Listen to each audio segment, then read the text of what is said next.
Welcome back to the Forbidden Land podcast. I'm Dane. Dude, before this, I attempted this intro like 2 or 3 times, and I could not get rid of the fucking like radio host voice that I was putting on after the intro, because I was introing it like, "Welcome back to the podcast. Today, and I kept introing it like that. I hate it when I intro the podcast like that. I sound so robotic on the podcast. I fucking hate it.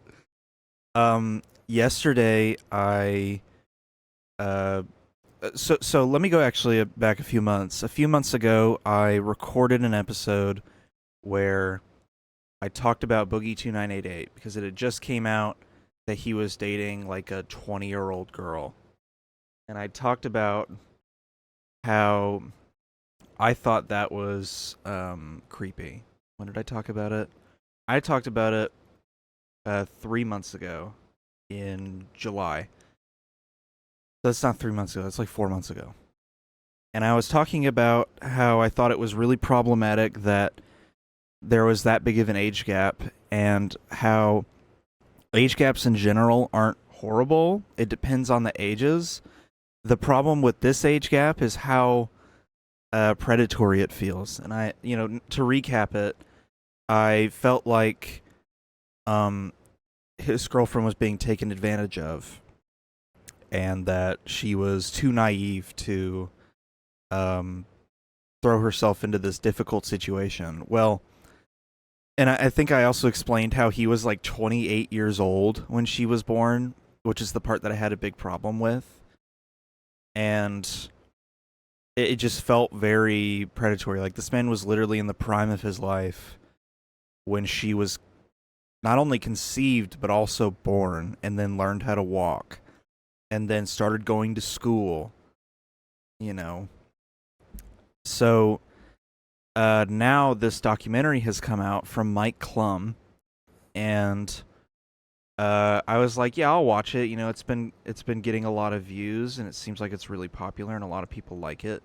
And I saw him on the H3 podcast, and he seemed like a really charismatic, funny guy.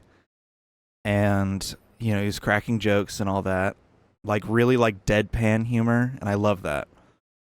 And he described the podcast as, like, Boogie was fully aware that the podcast was, or that the documentary was going to make him look bad. So I wanted to watch this documentary, and it has shifted my whole perspective on him, not in a good way. It shifted my whole perspective in probably the worst way it could have. Aw, my mom's new kitten is sleeping. She named it Kitten Cam with a K. So, I don't view him in a better light after this documentary, if I'm being honest.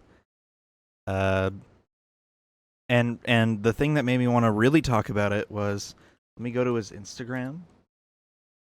Boogie2988. So if you go to Boogie's Instagram,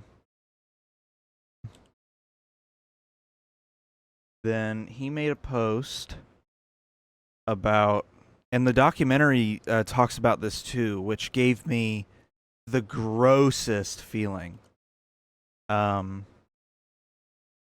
He made a post about the first time his girlfriend DM'd him. Oh my god, I gotta hide that comment. So here's the post, and yeah, she says, "I absolutely love and appreciate your content, Boogie, the good and the bad." And that's a deranged comment. That's insane. But he says, "She sent me this message and it changed my life forever."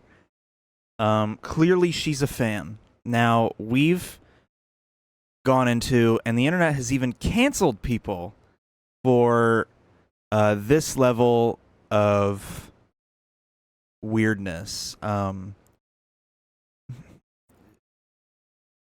Me Carson is a good example of this, that he was mainly canceled less for the age discrepancy and more for the problematic relationship between a creator and a fan.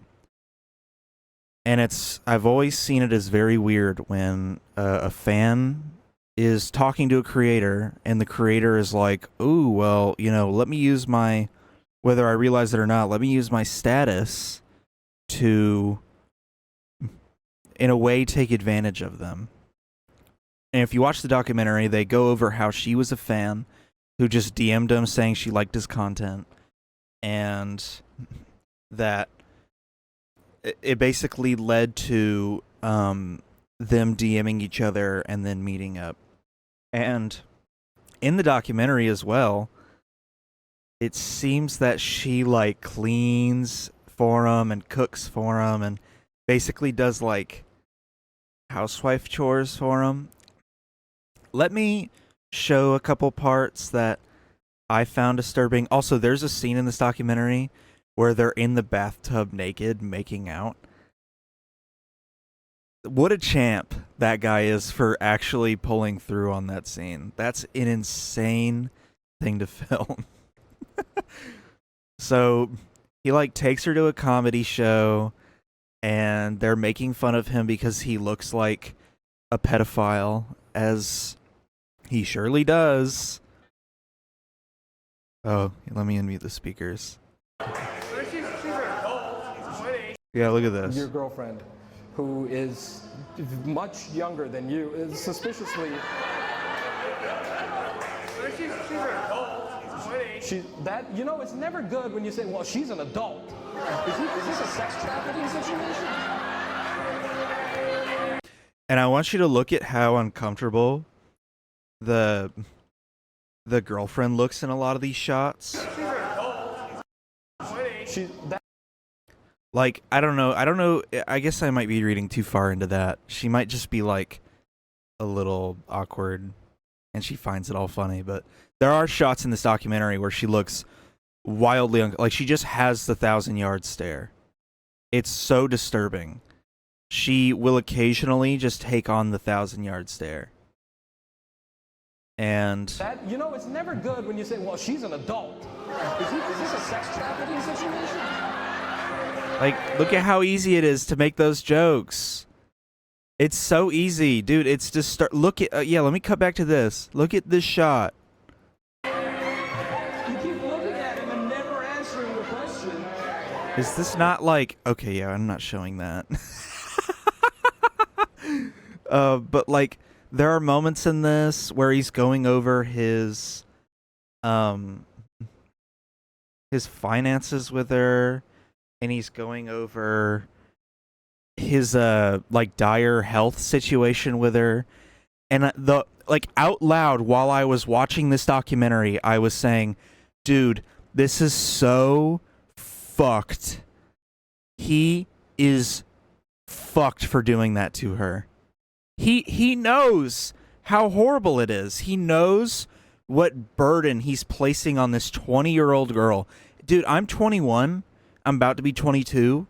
If I was ever in this situation, I would want someone in my life to say to me, "You have your whole life ahead of you, and you're wasting it with this guy who's going to probably drop dead in the next 10 years, who's placing all his money problems on you," or like not even really placing the money problems on her, placing the pressure of losing all of his possessions and losing his entire net worth, putting all of that pressure on her.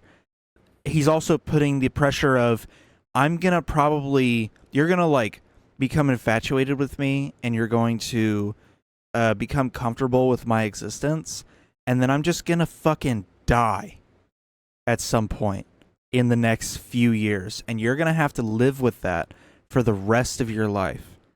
I hope she comes to her senses and someone like comes to her and explains to her what's going on, because it's such a fucked situation. I'll show another example of what he's doing. And notice throughout this documentary there's a theme of it keeps showing his account balance, and there's a theme that Boogie is out of money, and he knows that, and he doesn't really seem to care because he keeps spending his money on useless shit.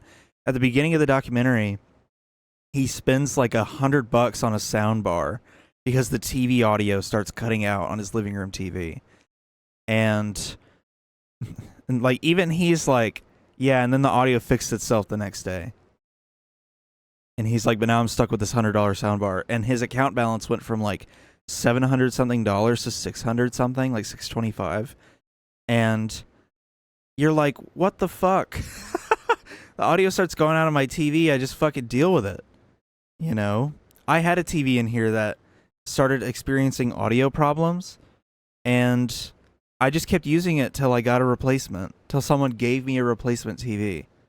So it's just so insane. This guy, he lives on like YouTube ad revenue from residual ads on videos that are super old now.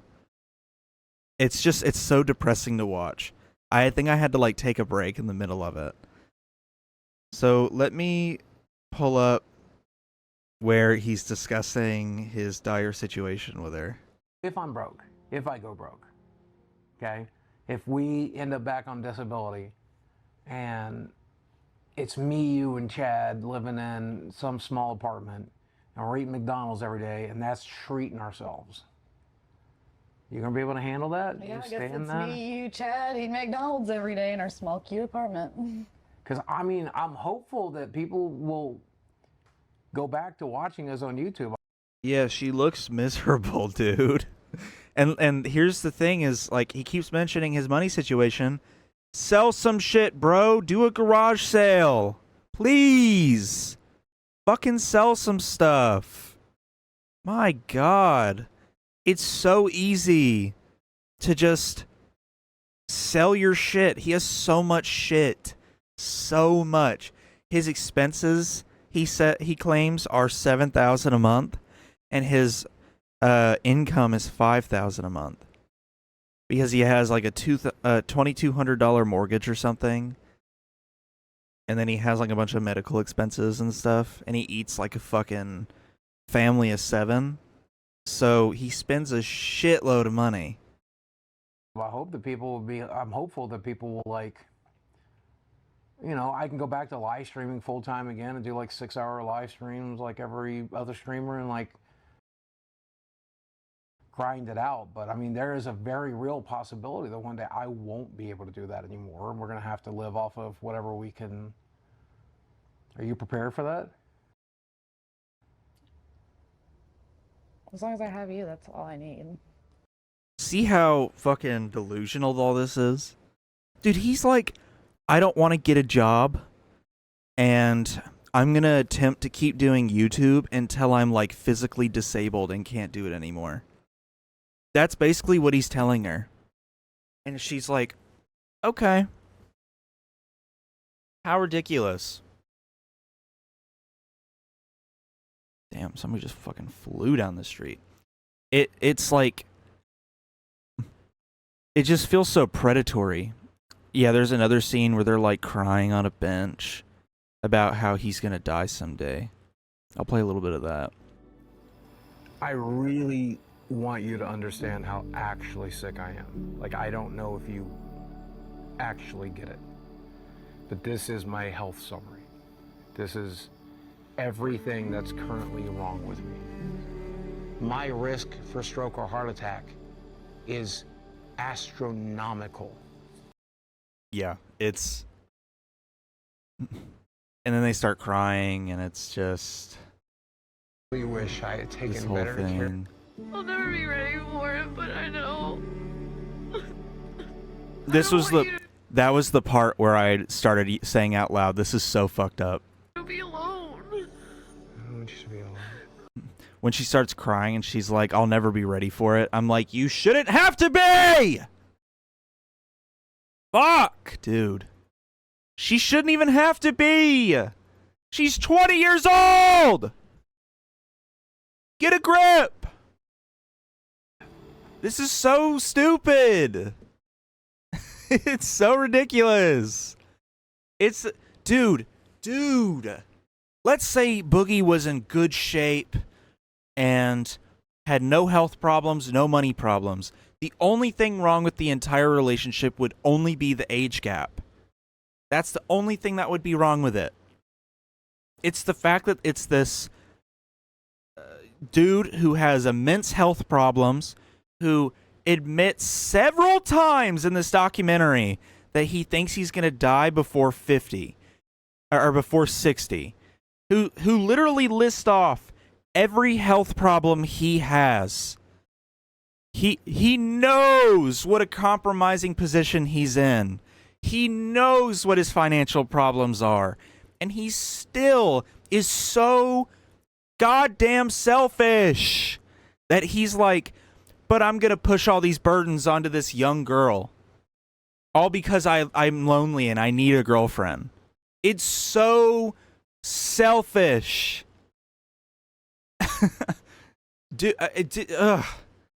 It's so fucked. It's like the main thing that they tell you as a parent not to tell your kids is your financial situation, because it puts unneeded stress on them. Unwarranted stress. It's so easy to brainwash children into not knowing what's going on, to put them at ease so they don't have to worry about it throughout their childhood. And yet so many parents are so insistent on being like, hey, 7-year-old Tommy, I lost my job. We're going to be fucked. We're going to live at you're going to go live at grandma's house for a little while me and your mom go and search for a shitty shantytown apartment. That's what so many parents do, and it's such a wrong move. And then, you know, here we have this 48-year-old man who picked up a 20-year-old girlfriend who was a fan of him, so it's already very predatory. And now he's like pushing all this unneeded shit on her, all this shit that she didn't have to worry about before. You know what she was worrying about before? What career she's going to have when she's older. If she should still go to college or not. You know, if she's going to be able to move out of her parents' house on her own or with roommates. That's the shit that was on her mind before. You know, am I going to, you know, get a decent enough job to sustain myself for the time being till I can do something that I want to do with my life?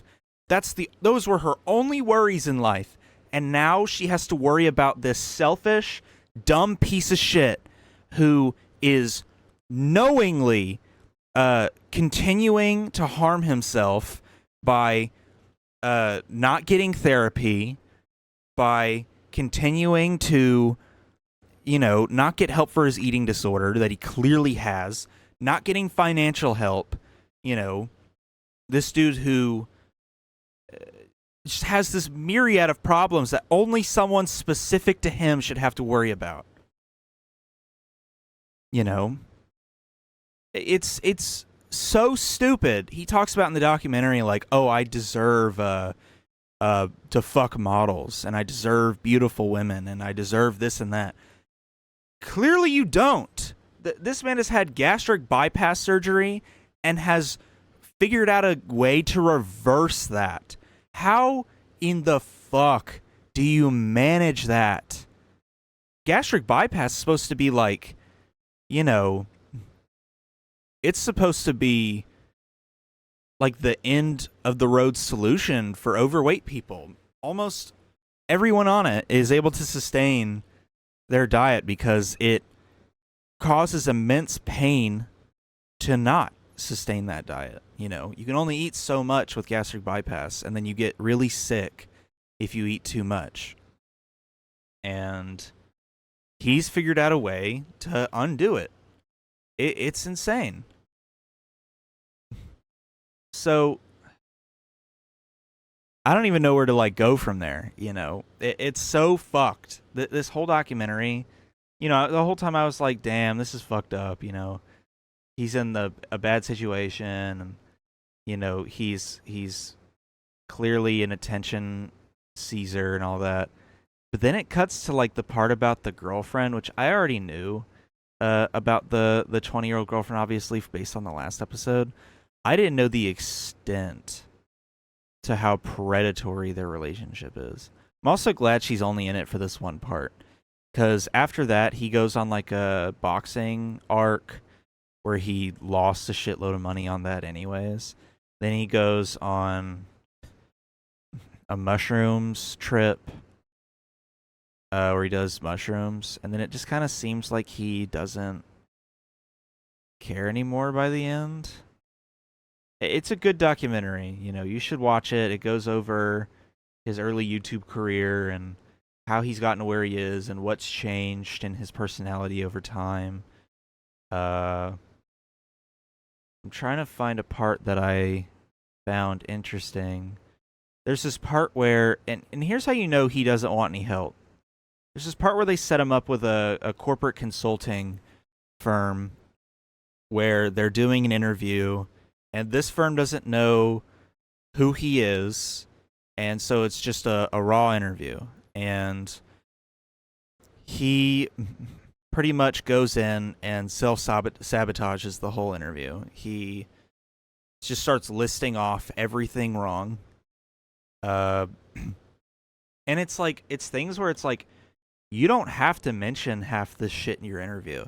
He mentions the physical disability, which is fine. The mental problems, which I guess is fine. You can inform your employer of that, and they should be able to accommodate it based on the Americans with Disabilities Act. But then beyond that, I guess he is legally required to mention the felony. I'm not sure the legality behind that. He has like an aggravated assault charge because he fired a gun into the air when that guy came to his house. He lists off like towards the end that he did porn for 7 years, and even the interviewer is like, are you realistically gonna mention porn during your job interview? Because like that's not something people usually do when they're getting a job interview. It's so crazy how he self-sabotages this interview. And then he calls up Mike afterwards. It's just such a ridiculous, like, this dude has been offered so many channels to get help, and he has declined all of them. And it's really upsetting to see. And then one thing I noticed about the documentary is that when they're interviewing him, he is... Oh, and I'll bring up the prostitute thing too. When they're like interviewing him and like he's in his house, right? I used to watch McJuggernuggets when I was a kid. When I was in like middle school and high school, like early high school. And I remember in the videos, there's like a series that he did where he went to Boogie's house. And those videos are like 6 or 7 years old, and it's the same house. This man has lived in the same house for like close to 10 years. And like from what I've seen, at least from YouTube. And in that time, in that time, he's gotten divorced. He's lost his YouTube career. It's like, I guess he mentions how he still has a mortgage on the house. If he had such an immense YouTube presence, I feel like if I had that, I would have paid off the house in full by that point. You know, I would have just sunk a ton of money into the house to get it over with. That way, if anything like this happened, all I had to worry about is utility bills. You know, the $400 a month I'd be paying in utilities. And like the property tax and all that shit. But it was weird seeing the house in the documentary because I remember as a kid seeing this house in McJuggernuggets videos. And it's the house in the background of most of his YouTube videos too. I'm trying to find, they interview him while he's sitting on the couch. Yeah, here, when he has the soundbar, that was the shot where I was like, damn, it really is the same house. And he has a sick-ass house, too. It's such a, like, what used to be middle-class, like, suburban house. Which, that house is more so like a upper-class house, but... Yeah, man, it's... I guess it's still kind of middle-class. I've seen the outside. But it's a nice-ass house. It's just so upsetting how he threw away his whole YouTube career. A career that a lot of people want. You know? But so there's a part in this where he goes over how much he spends on how much he used to spend on sex workers in a 2-year span. And it's like a ridiculous amount of money. It's what put him in the red in the first place. And he says the whole thing about how he deserves to fuck models and how he deserves to, in his own words, have sex with LA 10s instead of Arkansas 8s. Which, what a statement. You know, what a thing to say. And at one point they interview anonymously a former sex worker who says that her experience with Boogie is one of the reasons why she quit sex work. And that is such an insane thing to hear. She says like he spent like $5,000 on her like prior to the hookup at the end. He like bought her dinner. He ate like 2 entrees, which she said kind of threw her off. He like brought her back to his place and then they did whatever. And I think she said something about like she couldn't find his dick or something like that. But yeah, she says that her experience with Boogie is one of the reasons why she quit sex work, which, what a depressing thing to know, that you made a sex worker pretty much quit their job and completely changed their entire life because of how bad their experience was with you. Because she says, like, I have a husband and kids now, which, like, damn, she really did do the full 180, didn't she? She was like, I've settled down, I've had kids, I stopped sex work. Like, that's just what we're doing now. Go watch the documentary as if you haven't already. It already has 2.5 million views. But I just think it's so depressing. Like, take breaks throughout it. He is such a fucking joy sucker. And I'm going to be a little mean about him because, you know, it's fucked up. Not only is he, like, pretty much completely uprooting this girl's life, this girl that he's with. He's like completely uprooting her life and creating problems for her that no 20-year-old in her situation should have to deal with. But he's such an attention joy sucker in ways that it's like he, at one point in the documentary, is like listing off all of his health problems. And some of the problems on that list are not that big of a deal, while some of the other problems are like, yeah, dude, I wonder what you have to do to fix that. Like, big fucking mystery, Mr. Boogie2988. I wonder what you have to try to do to fix that problem. What he has to do is get a therapist, drop the fucking self-serving ego, drop the self-pity for himself, and just listen to somebody else and take their advice. He's so self-centered. He's so ego-driven.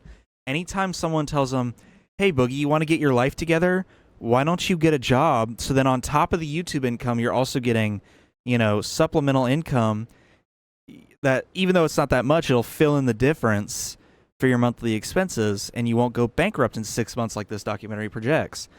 And he's basically on the phone with Mike being like, nah, I'm not doing that. And it's like, what the hell is wrong with you? You keep getting offered every avenue to change your life and just won't do it. It's one of those people that, like, they just don't want to be helped. There's nothing you can do about that. And this girl is going to be traumatized for the rest of her life because of this. You know, she's going to have to deal with the fallout of this for, you know, well after he's gone. He's going to probably, I agree with his projection that he's going to die before the age of 60. His health and everything. The machine he wears for his sleep apnea is crazy, dude. It's like a huge breathing mask with like a bunch of like probes attached to his head and like this big pack on his chest with like a bunch of wires coming out of it. he looks like Darth Vader. Like, not to be like funny about that, he legit looks like Darth Vader. I wonder if I can find a shot of him wearing the pack. I think he is wearing it after the shrooms trip. Yeah. Oop, alarm alert. Look at that shit. Oh, he's not wearing all the extra shit in this shot. We have this where he's wearing the sleep apnea mask. There's another shot though where he's wearing the whole setup. Yeah, when he's talking about the girlfriend. God bless, man. I don't know if that's him in his bedroom or if that's him in like a sleep lab. Because it does kind of look like a sleep lab. I guess one of his various medical tests. That means you're a creepy dude. Turns out my theory was right. I have a Snapchat, and I am a creepy dude. Yeah, look at how fucking self-aware he is of how disgusting he is. Because he has Snapchat as a 48-year-old man. You don't need Snapchat as a 48-year-old man. What a fucking crazy-ass documentary. I loved it, though. It was really good. So last episode, which came out on November 15th, I say that because I'm recording this before it even comes out. I'm recording this the day after the ad blockers episode came out. So, last episode with John was pretty fun. That's honestly probably one of my favorite episodes. One, because it's a guest and I let him talk throughout a lot of it, because, you know, it's harder for me because I'm dealing with the OBS side of it, and I'm dealing with like making sure his Discord doesn't drop out in the middle of the episode, and trying to like timestamp parts that I might have to like either cut out or edit or do something to, or timestamp like clippable moments for the clips channel. And so for a lot of it, not for a lot of it, but for certain parts, I was just letting him speak. I was letting him cook. Because me and him hold like 98% similar opinions on stuff, with like some differences here and there of how extreme our approaches might be. Like at one point you hear him mention like one state or two state solutions, and how he used to be a two-stater, and me bringing up the one state and my reasons for the one state solution made him kind of change his mind a little bit. It's stuff like that. You know, we still differ on some stuff, but we're still like generally on the same wavelength. So that was a huge political episode, and I hope people watch that one. I really liked it. It was almost 2 hours long. It was literally 1 minute off of being 2 hours long, which I could never accomplish by myself. I don't have that much in the chamber to go for that long. So I hope people watch it. I'm going to advertise the shit out of it, because I feel like that episode's really worth listening to. I feel like we have a lot of insightful things to say in it, with some goofs here and there, you know, like me calling moderate liberals a bunch of racists. Like, I thought that was kind of funny. And then like the DMs with John in the episode. So it's a good episode. So after this, if you haven't already seen it, please go watch it.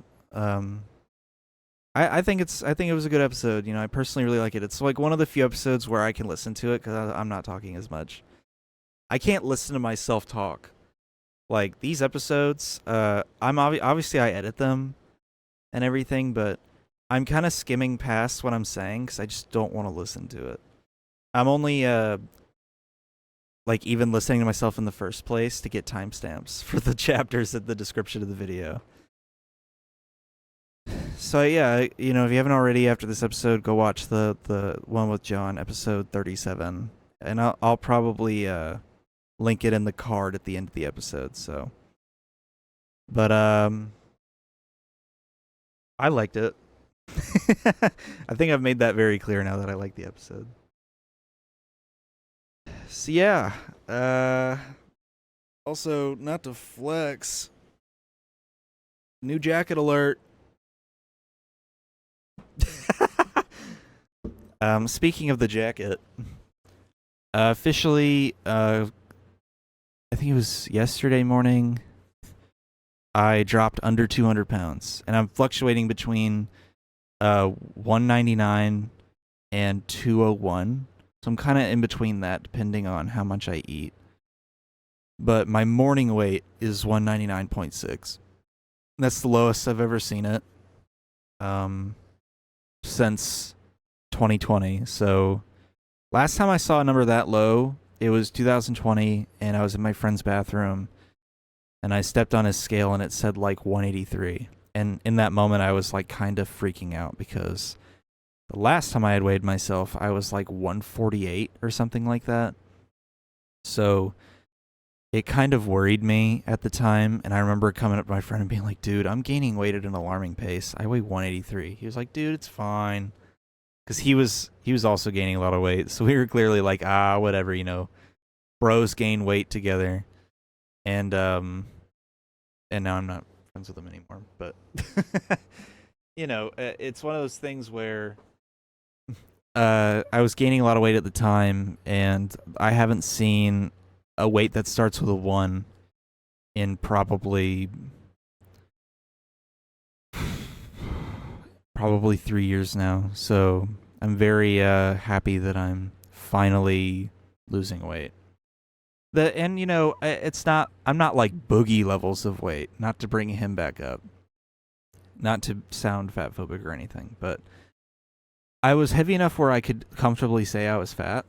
And one of the things about that is that I was having horrible heart palpitations. My blood pressure was really high, and it was hurting my chest. It made it really hard to breathe. And it was also just like hard to get around. It was like my joints were always in pain. My left leg in particular hurt a lot.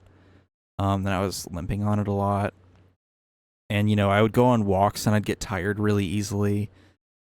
So after a while, it's like, you know, when your resting heart rate is getting close to 100, it might be time to start losing some weight. I think my resting heart rate now is in the 70s, and my blood pressure is like 125 over 60 or something like that.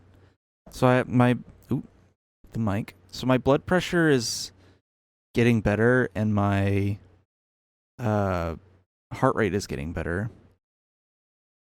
I haven't been getting as many heart palpitations, and I've also been getting less acid reflux. Dude, I used to down Tums like it was candy, dude. Every morning after breakfast, I'd have to take one. A protein bar, a damn protein bar was giving me acid reflux, man. Like, what the hell is that? I would have to take a Tums in the morning, and then I would have to take a Tums after lunch. And then I'd have to take one after dinner. And I was eating like an absurd amount of Tums because if I didn't take one after dinner, I'd wake up with horrible chest pains. And, you know, like with breakfast, I'd be walking around,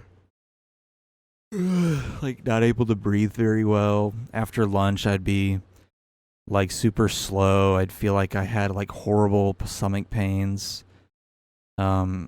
After dinner, I would feel fine. It would be waking up in the morning would be the problem. So, with losing weight, I'm finally, I haven't had to take a Tums in like 3 weeks. So I think we're good on the Tums front. And I haven't really, I haven't needed to take my blood pressure as often anymore. I think I take it like once or twice a week now. I used to take it like almost every day. That's why it's sitting next to me on my desk. There's a blood pressure machine sitting next to me on my desk. And I think I showed it in the medical crisis episode 35. I think I showed it in that episode where I'm like, yeah, I have this blood pressure machine next to me. I have to use it a lot. And yeah, so one thing I will say about these episodes, I've been bulk recording episodes in a way. Like the John episode was recorded a couple days ago, I think, and then the ad blockers episode was a couple days before that. And I'm doing that because it's November, and as we all know, November is a busy month, so the boogie stuff will be a little outdated dated. It's gonna be almost 2 weeks from now, so my Boogie takes are gonna be a little outdated and not very topical, but I can't really go forward in time and talk about stuff that's like not happened yet. But here's something I will touch on, which I'm sure I might not make a main channel video about it because I don't really care about making a main channel video about it. But I wanted to give my review of Loki. Yeah, because with Ahsoka, I made a main channel video about it, and I felt kind of weird making a video like that. So I'm going to talk about it on the episode. So I watched the finale of Loki last night, and spoiler alert for Loki, but I really liked it. Let me pull up the catalog so I know what episodes I'm talking about. Marvel Loki season 2. So I really liked the second season. I think I've talked about the first season before, that I really liked the first season. I liked how it was like a mystery unraveling, and then by the end of it, you kind of have an answer, but then it introduces more mystery to the whole thing. And I think the second season does a similar thing where it's more of like less of like ooh, there's clues and there's a mystery to figure out, and more of there's a mission they need to go on, but how they're going to complete that mission is completely out there. Like, you can't really predict what they're going to do next. Episode 1 I thought was really funny because of the time slipping. Like, they made the time slipping kind of comedic. But I really enjoyed that episode. I thought it was like a good start. I thought it was funny being introduced to Ouroboros. And how he seems to be like the only one with no memory problems out of all the other agents. I liked Ouroboros. And I thought that episode was a good starting off point, introducing time slipping, and then you think the time slipping's gone. I think episode 2 was funny because of the Brad stuff, but also, like, I don't remember if it happens in episode 3 or 4, but all those, like, hunters and everything being crushed to death was kind of insane. I also like how quickly conflicts are resolved. Like, conflicts that you're like, oh, this might become something super annoying and predictable. It becomes, like, very resolvable.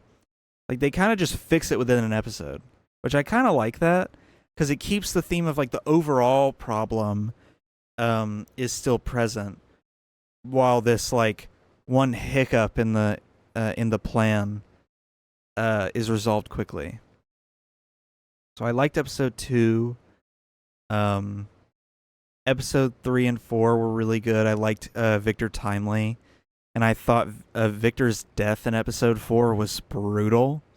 How he spaghettis like that. So I liked those 2 episodes. I liked the idea that the sacred timeline. I like that they kept it consistent. They showed the sacred timeline and how Victor is just a boy. And I assume eventually grows up to just be like a normal guy.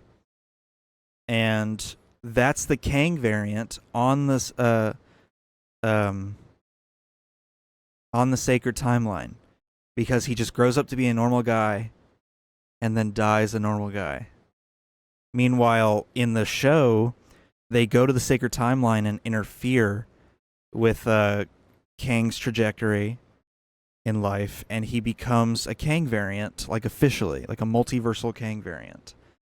And I like that they kept it consistent, that the sacred timeline doesn't create any Kang variants, because the only Kang variant on the timeline isn't dangerous. He's just a kid. So I really liked that detail because they even showed at the end of the show that they don't throw the book through the window, so he never ends up finding the TVA book, thus just becomes a normal guy. But episode 5 was really interesting. I liked that he kept time slipping to different timelines, and we got to see who all of the TVA agents were before the TVA. How he like tries to recruit them, and they're like sort of on board. I liked seeing that Casey is like a convict, or that Mobius is just like a single dad trying to work to, afford to raise his family. I think Hunter B-15 being a doctor is actually really fitting. She does kind of have a doctor demeanor to her, like a really calm, reassuring demeanor. So I thought that was really interesting. Ouroboros being a failed author was kind of sad, but I liked Ouroboros. Episode 6. So let me get into episode 6. Snooze fest, blah, blah, blah. Episode 1 through 5 were great. Episode 6 is one of the most creative finales I've seen to any of the Marvel shows. I said last time I talked about Loki that I hope the finale to season 2 is not disappointing, because I liked the finale to season 1 so much. And how I said every other Marvel finale has felt rushed, has felt empty, because it either resolves the conflict too quickly or doesn't resolve some conflicts that already introduced earlier on in the season. And that it feels like one big, like, oh, we're going to celebrate now, everything's all good. And it's like, that's never how it's gone in the Marvel movies. There's usually always some kind of loose end that remains. Yet in all the shows, they're like, and it's all fine. And I feel like, even WandaVision had kind of a weak finale to an extent, because the first half of the episode is the entire conflict, and then it's resolved. And the second half is this like slow boo-hoo session with all the characters. But with Loki, the first season's finale I liked because it was just a conversation with like some kind of moral dilemma. Do we kill this guy and let the timelines branch, or do we leave him alive and protect the sacred timeline?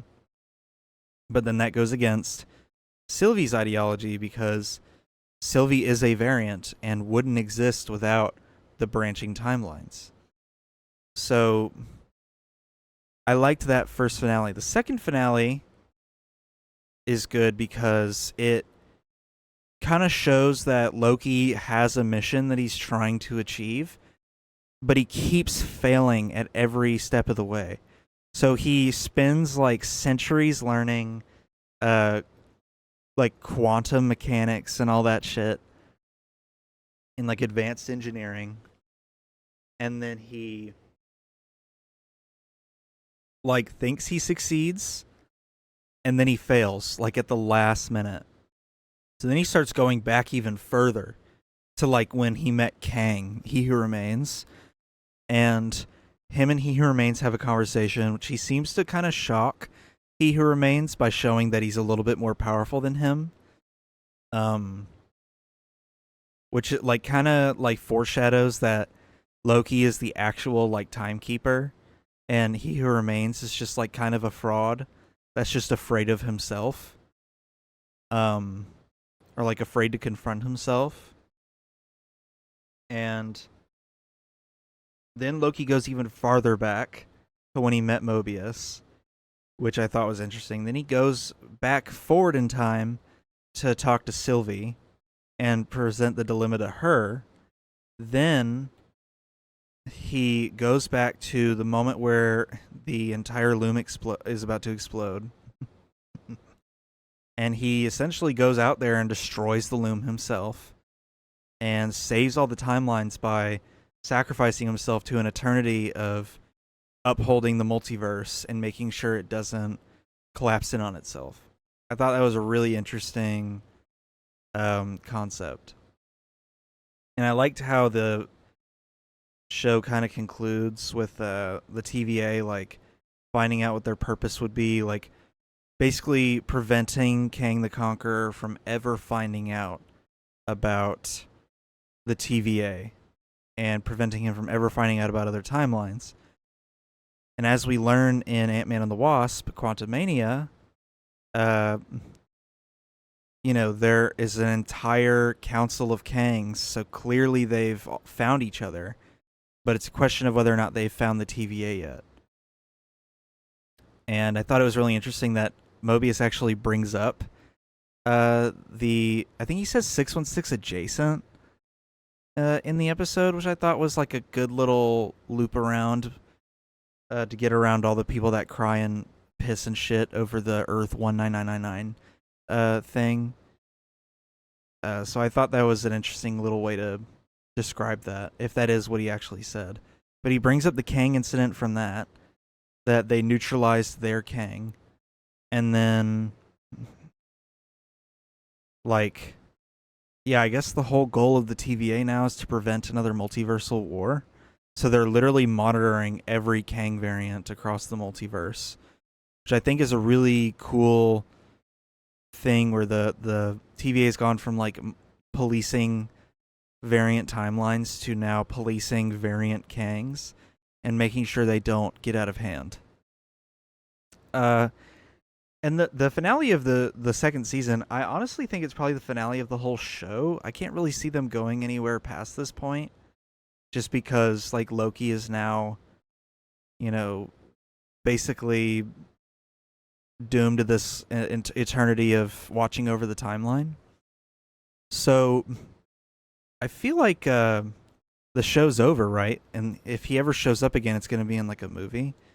But I've always found it kind of interesting how this one Loki variant from Avengers Endgame has led to the events of the Time Variance Authority collapsing to then taking over the multiverse, which leads to Spider-Man No Way Home being possible, Doctor Strange and Multiverse of Madness being able to happen, because all those universes now exist. God, I hit that key hard. And then the events of Ant-Man and the Wasp Quantumania being able to happen, because a variant of Kang the Conqueror is allowed to exist. Because it's very clear that Kang in that movie is not from the Sacred Timeline. It's like very well established that he's a variant that was exiled from his timeline and found himself in the quantum realm, which is kind of like a bridge gateway to all the other universes, and has now basically been unleashed on the main Marvel universe, and then eventually killed, I would assume. So yeah, I give the show a 9 out of 10. I think I enjoyed... Or I give the season a 9 out of 10. I give the first season an 8.5 out of 10, I think. I think I enjoyed the second season more. I feel like it was more consistent.